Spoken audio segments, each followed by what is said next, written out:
And action. You know that's on the recording now, right? Oh, yes. So, anyways, hello, freaks and geeks, and welcome back to Fandemic Nation. We are your host, Saturn. Nina.V. And Zen.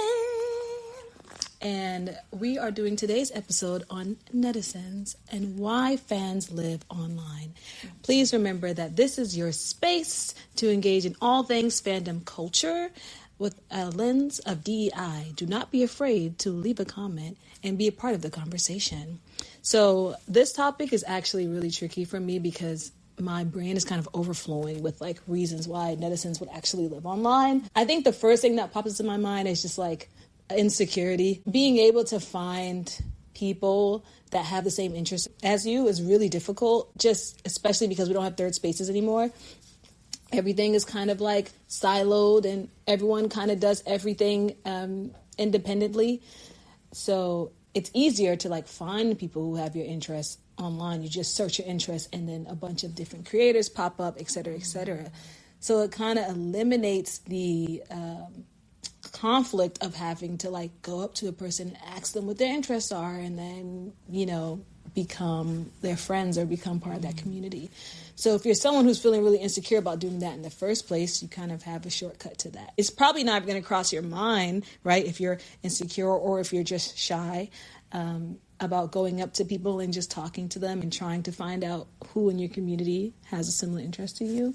It's probably going to be the first thing that comes to your mind is to like go online and like find other people with that similar interest.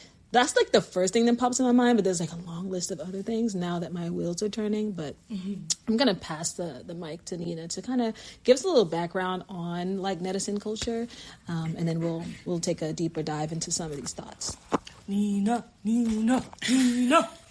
Alrighty. Hey, y'all. So, the definition of netizens are individuals who are actively participate in the online world, essentially acting as citizens of the net, engaging in discussions, sharing information, and contributing to the digital community beyond just consuming content, often focusing on digital rights, online culture, and civic engagement. So that is the overall definition. There is a Korean media version of this, which is more towards a negative aspect, where the definition for Korean media of netizens are just internet users, sometimes with negative connotations of online drama or criticism.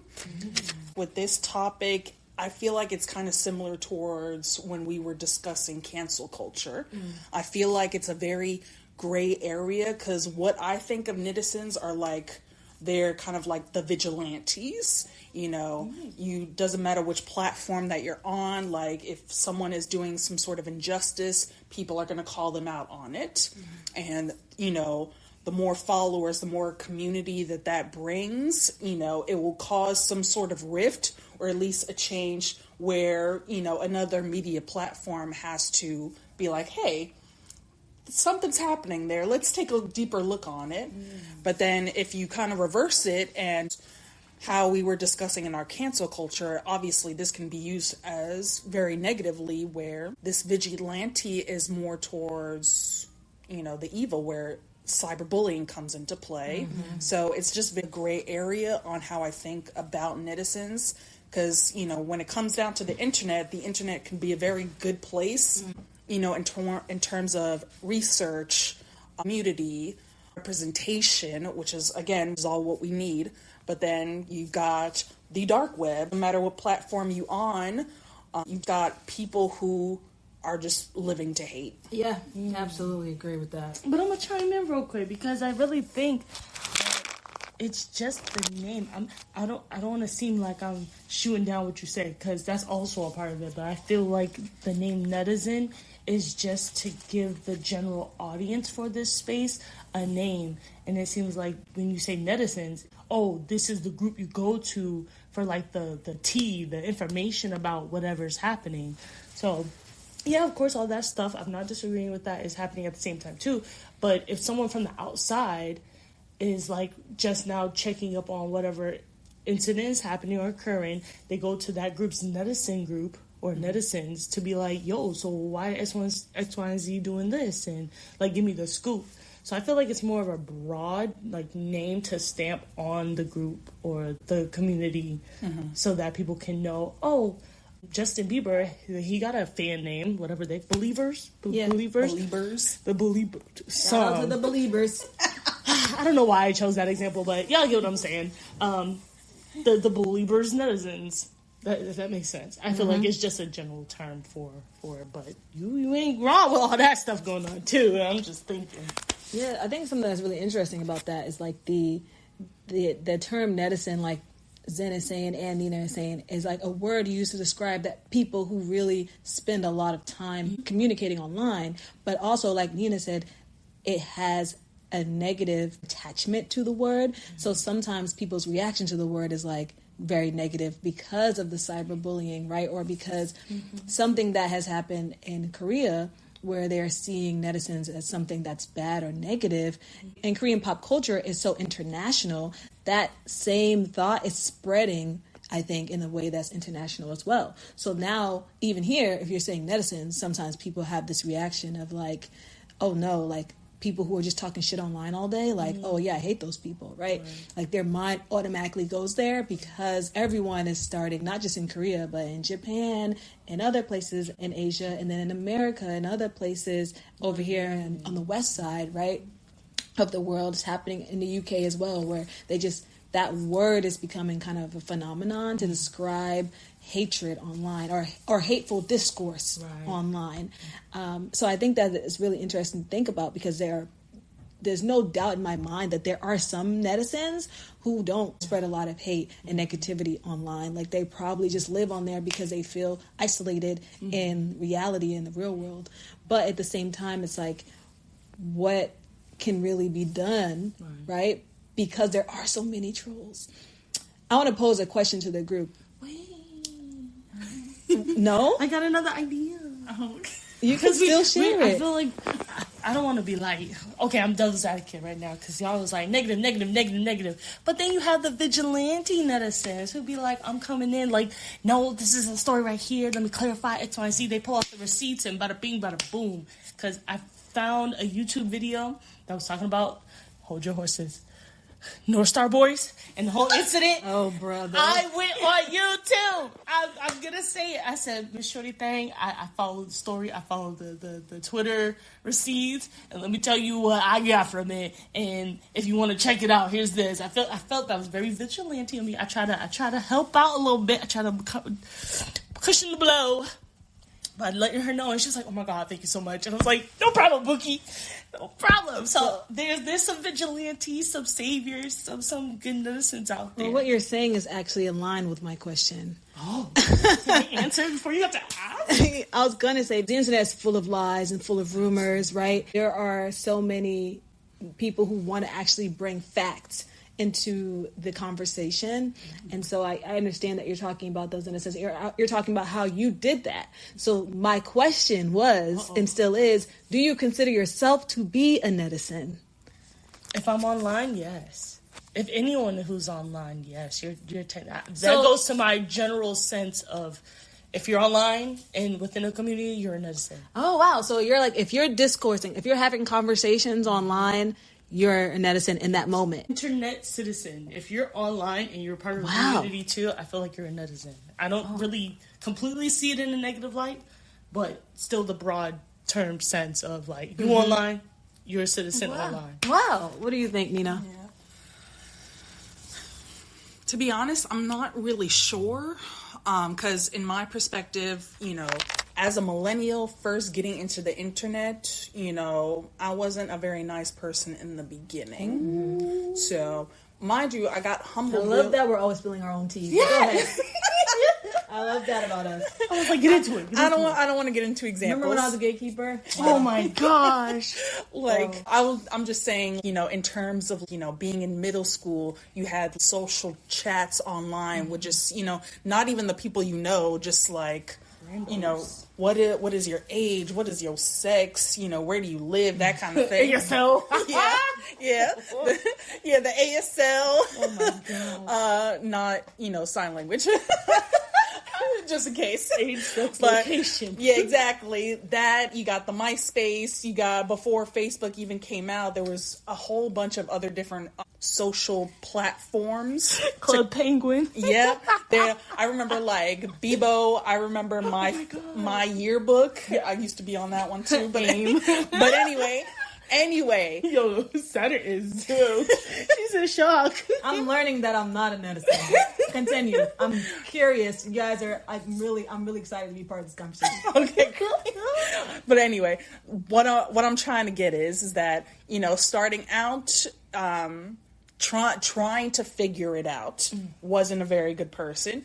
I feel like now I don't really I'm the more silent viewer. I will make comments here and there, but I'm never actively participating in the conversation or actively participating in I'm gonna stand up for my idols. I'm gonna stand up for what I like. I'm just like, okay, scroll to the next thing. I love that little history of Nina Lord that I didn't know, so this is so fun. But I don't think there's anything wrong with being a netizen as long as you're not really, spreading hate.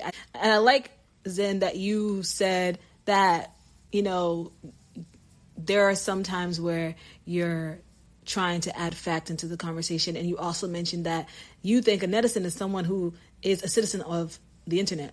So if you think about it like that, citizen of the internet, there's going to be good and bad people. Citizens of the U.S. is going to be good and bad. Citizens of anything, there's going to be good and bad people, right? So I think that if you think about it through that lens, it's not a bad thing to be a netizen, but you can still admit that there's a lot of negativity in netizen culture. Yeah. So I think that that's something that is kind of sparking in my brain as I'm listening. I'm also learning that I'm just not a netizen. So initially I thought I was, because I am chronically online and I know most of the memes. I know most of the trends. At least I'd be thinking I do. Sometimes people be saying things. What is 6'7", bro? I don't know, man. I mean, apparently from what I hear, that 6'7" is basically just calling someone a hoe. Literally one video of a woman was saying, I finally figured out what it means. They're just calling you a hoe. I thought that was 403. Bruh, I don't know. I think 403 is. I think 6'7" is. Also, we're millennials, so we don't know shit. I think 6'7" it means nothing. I think that it's young people just trolling the internet. I think it started as a conspiracy theory that 6'7" appears in everything and everywhere, and so now every time people see the numbers 6 and 7 appear, they just say 6'7" to make everyone feel awkward, confused. I don't think that it's a real thing. That reminds me of Number 23, the movie with Jim Carrey. Only it didn't end well. So. Oh, jeez. Yeah, I don't think it means anything. Listen, Cosmo and Wanda, everywhere. I believe it. 6'7", come on, guys, do better. I did learn what Group 7 meant. Group 7 was a trend where a singer was making a bunch of videos, and basically she was saying, if this video finds your For You page, that means you're this kind of person. But really she was just making the videos to promote her song. But Group 7 the 7th video went the most viral, so everyone is I'm a member of Group 7, but that's the one that the algorithm chose to push out to people's For You pages. And so everyone's always I'm in Group 7. So there's a trend where people just show people vibing and having a good time, and they're Group 7 culture. Okay, so it's a good thing. Don't try to call me a hoe. That's something different. But anyways, circling back, I think all the things you mentioned earlier, I don't know what any of those things are except for MySpace. I didn't have any chats. I was in no chat rooms growing up. I literally only had MySpace. I remember everybody was using AOL or and AIM. Service. People were using AIM. Instant message. I never had any of those things. I only had MySpace. I was chronically on MySpace. I mean, I was an emo kid. That's it. If you know, you know. If you know, you know. But I never really got into talking with a bunch of strangers online. Almost everyone I interacted with on MySpace was someone I knew or a musician, because I was obsessed with rock bands. Still kind of am. And I would be so happy when they would respond on my wall or on my profile. But as an adult, now I feel overwhelmed by all of the stuff that's online, especially as someone who has ADHD. Oh my God, TikTok is the worst for me. The doom scrolling, we're talking hours. There's no time for me to communicate with anyone about anything because my mind is being filled with so much content all the time. So I haven't really had the time to engage in a lot of discourse. Instead, it's been like, what's the next trend? Yeah, especially as a content creator, you're doing more research than you're doing like engagement. Does that make sense? Yeah, that's perfect. Yeah. Guess I'm not a netizen, but I definitely, doesn't mean I'm not chronically online. I definitely am. It's interesting. There was something that you mentioned earlier too before we started recording about your thoughts around netizens. It's a mask. Why did you whisper it? You made it so suspicious. It's a mask. Say more about that. If I could think correctly right now, I'm not altogether too. You're not. Girl, all I did was put next to you. It's a mask. It's my only note. Becoming a netizen, no, really, becoming a netizen is like that. You're in middle school and you have computer time in the library and you're just like, okay, what's on the internet? And you're scoping and you're just like, wait, I like wrestling. I don't know what else. What do girls like? I don't know. Oh, my scene was the thing back then. Listen, on my scene, and you going through there, and you meet kids next to you, and this and that, and then I think for me personally, it built up personas and like story writing, and I don't do that now, but I built a character with a Facebook profile, started role playing with people, and it just kind of gravitated towards being a safe place because no one knew who really I was. My imagination could just run free, and I could just like look forward to doing something else other than school and going home being bored. But now I've switched to video games, and that's not any better than doing that. I mean, it's so, safer. Yeah, it is safer. No, when you got people shit talking on your earphones, talk about, oh my God, you suck. That's safer? That's not what I mean. I mean, like, when you're a child online, you don't really know who you're talking to. Look, because like you said, there's a mask, right? So it's like, there's two sides of the coin. It could just be like you and another child engaging in a way where you're both trying to protect yourself from judgment or bullying by creating a certain persona that makes you feel most confident. And even if someone has something negative to say about that character, it's a character you built, it's not really you, so that insult doesn't really affect you personally, right? But then the other side of the coin is you don't know who's behind the mask, who you're in terms of communication, right? It might be an adult or someone that is trying to cause you harm or find where you live. And so that's why I say, like, when you're playing a video game, I'm sure that kind of thing can still happen. It's just like a little less likely to happen, especially because you're talking about people talking to you, right? You can hear them and what they're saying. You can kind of tell what kind of person they are through that kind of discussion and conversation. Competition, But of course, those things can really happen. Whenever time you can't see a person and you can communicate with them, you got to make sure that you're being careful. It can always be a little bit dangerous. Dun dun dun dun dun dun. Like you gotta make sure that you're being. So especially if you're listening to this and you're underage, you really shouldn't be engaging with anyone online that you don't know. Point blank. Period. And if you are doing that, you should be letting your loved ones know that that's happening, so that they can kind of make sure that you're being safe and monitoring that. There are still videos like that on YouTube to this day where like Skeeter Gene, he's hilarious, but he's still serious. They crack down on the pedos and they set up the situations and stuff, and like it's still a real thing today. Yeah, before growing up, all those videos would be out and we're like, oh, be careful of the internet, be careful of the internet. Y'all still need to be careful of the internet because ain't nobody really changed out here. Yeah, people are just getting sneakier. Yeah, just getting harder to find. Yeah, so you do really need to be safe. So we just want to make sure that we're giving that caution to any of our younger listeners. Like, you might think you know someone, but you don't.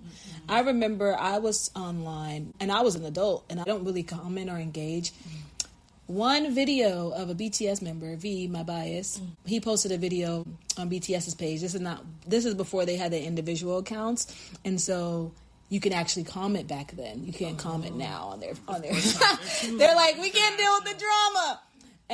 And one time I commented. I think I was on my Finsta account, so I wasn't. You couldn't really see who I was, but I think I just commented like something funny, like I was just happy to see V dancing and having a good time. I think he was dancing to Migos. This person under my comments was like, obviously you're not black because you would know that this isn't a Migos song. And I was like, it was the most random comment. I never had anybody respond to me. I am black. And it wasn't a Migos song. So I was like, I am black.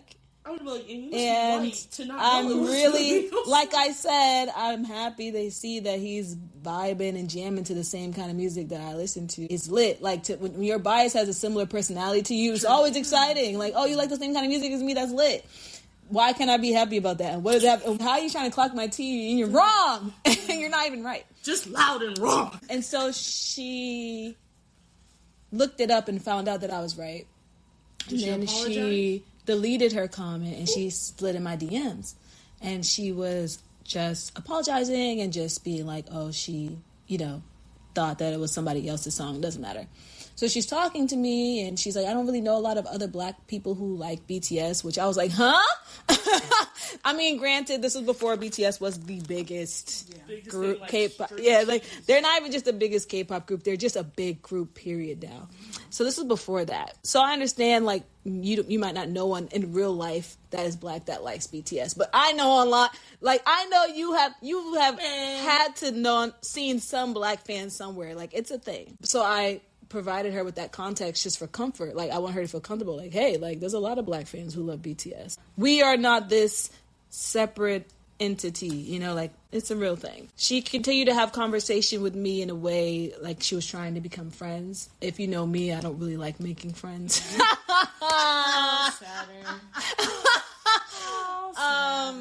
But I was kind in the conversation. Did you politely shut her down? So, no, it was not polite. Let me tell you why. One, there was a lot of conversation around race and around blackness, and a lot of conversation about her depiction of blackness being negative. And she's black.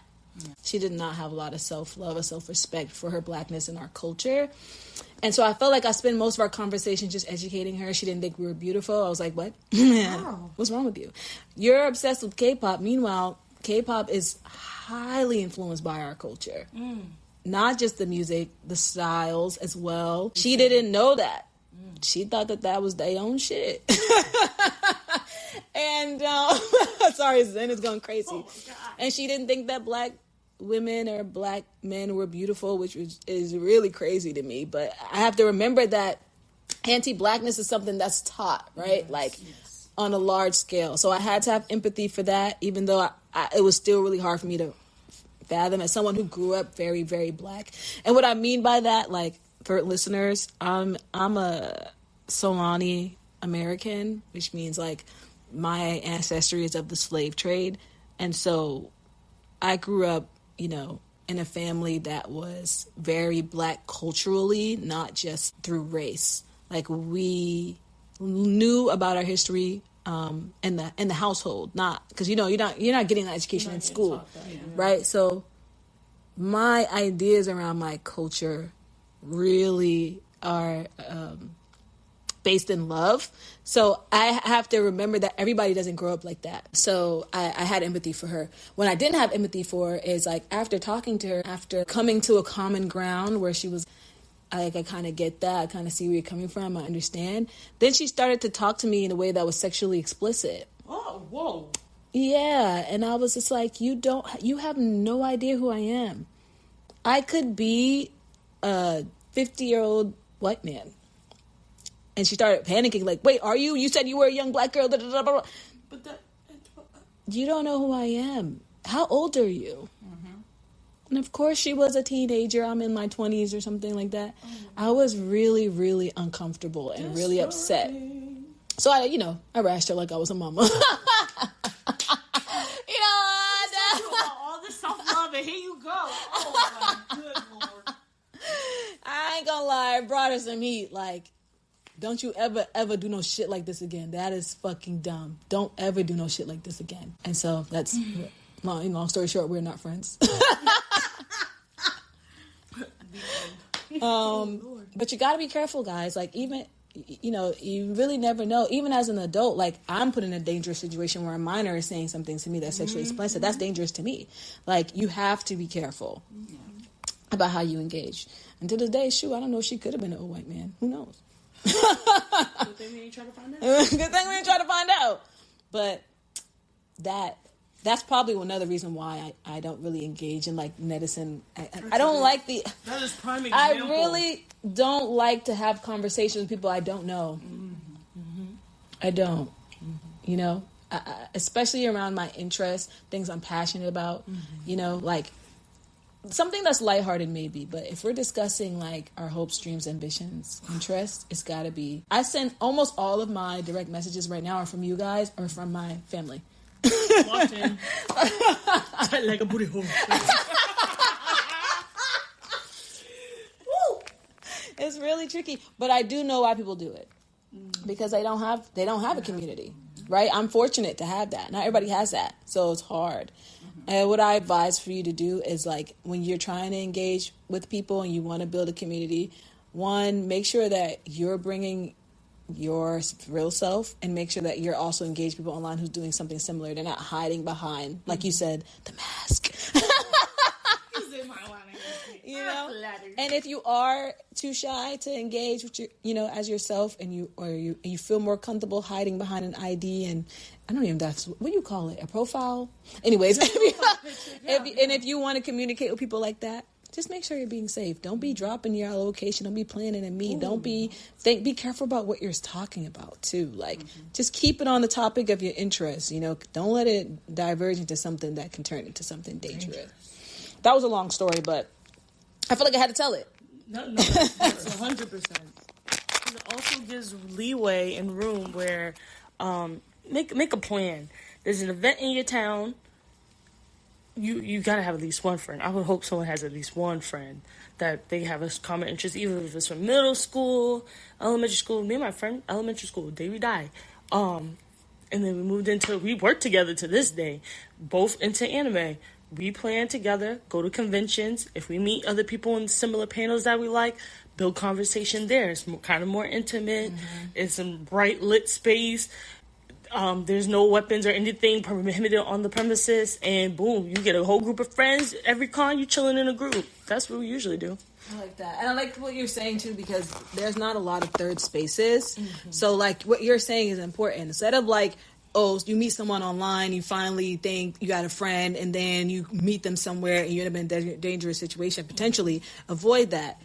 Think about what your interest is. If there's a con, if there's a festival, just go and meet people in person, not people you met online that you didn't plan to meet. Don't do, meeting in a third space, in a public space, to have conversations with people is safer and more effective. And even if they don't live in the same town with you, that's the person that you can communicate with online regularly, because you met them and you exchanged that contact information, and now you have that community that you can build both online and offline. I recommend that. Obviously, like I said, not judging any netizens. It's hard out here. It's hard out Look, here. I've been a geek and a freak for a long time. Okay? I've had no friends. I know what that's like to have no one to talk to about your interests. I know what that world is. It's a real reality, but it doesn't have to stay that way. It really doesn't. And we hope you can find safe community here as well. Anything you want to say, Nina? I mean, I feel like this is not going to be a closing statement. I feel like it's just going to prompt more conversation. It's okay. Just go ahead and throw the wrench. Okay. Well, because, obviously the term netizens feels very new. I feel like the word is just, coming out. The first time I got exposed to the word was through K-pop. K-pop itself is not that old. So the fact that how the internet used to be just so a little bit different. Like, I remember reading this book not just a couple of days ago about how a girl wants to meet a guy, and her friends are literally, investigating him through his social media apps. And obviously that can no longer be the case anymore because of AI. Oh my God! See? Oh my God! Sparking more topics, because obviously, things are now different. Like, the fan base, the community that we all know is is contributing to the AI effect. And you know what's crazy about that is, like, before AI became a huge thing, there were bots. A lot of these hate comments that you guys are seeing are not real people. Yeah. They're bots there to stir up a conversation, to keep something trending, to get something in the discourse with you. And so a lot of times you're going back and forth with someone who's not even a person. And now that AI has advanced to this point that it's going to happen even more frequently. Yeah. So that's a huge thing. And it speaks to both the points that you guys both made earlier, is that you really got to think about who you're talking to when you're online engaging. I remember when I was young, my friend was obsessed with this thing. We knew it was a robot. There was this robot that you could chat to back in the day when I was in middle school. I don't remember the name. Now, bro?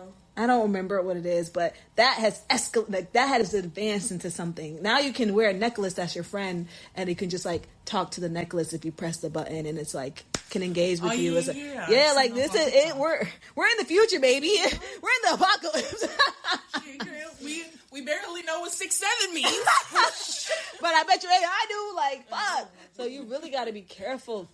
It's really important for us to keep opening third spaces. And what third spaces are, if you don't know, is like a public space where a community of people can gather in real life. Like things like conventions and concerts are third spaces. Like we need to keep those things going. We got to make sure that we really work hard to keep real art alive, made by real people, so that we can attend real things. Like if all of our musicians are AI, there's no concert, like really concert that you can be around real people and engage in, right? Same thing with art. Like you want to be able to go to the museum and meet people there. Like you want to be able Let's to not forget the writer's strike too that just happened last year. Yes, like going to the movie theaters, all these things are third spaces. So we really want to the internet has made third spaces, that and the pandemic has made it hard for these third spaces to kind of continue and like to grow. If anything, they've shrunken over time. Less people go to the theater, less people are going out and to meet each other at the convention. So we got to really do what we can as the nerd community, the fandom community, to keep those things alive. I am proud of fans though, because I feel like we do the best job. I feel like the most fanatic, like the big fanatics are the people who keep these things alive.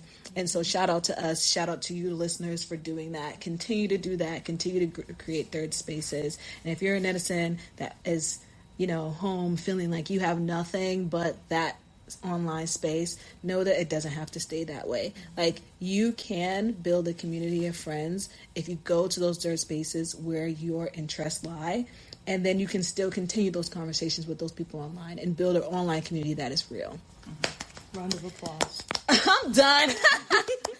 All right, we're going to wrap up the session there, but please don't be afraid to continue this conversation in the comments as well.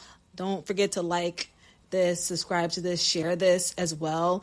We're going to be switching platforms, I think, so be looking out for that. And you can follow us on both TikTok and Instagram. If you look up Fandemic Nation, engage with us there as well. And don't be afraid to keep the conversation going. And we will see you next time. Later, geeks and freaks. And also, last thing I want to say to you guys is that this is your space. So we are Fandemic, and we welcome you to our nation. This has been Saturn, Nina.V, and Zen. Until next time.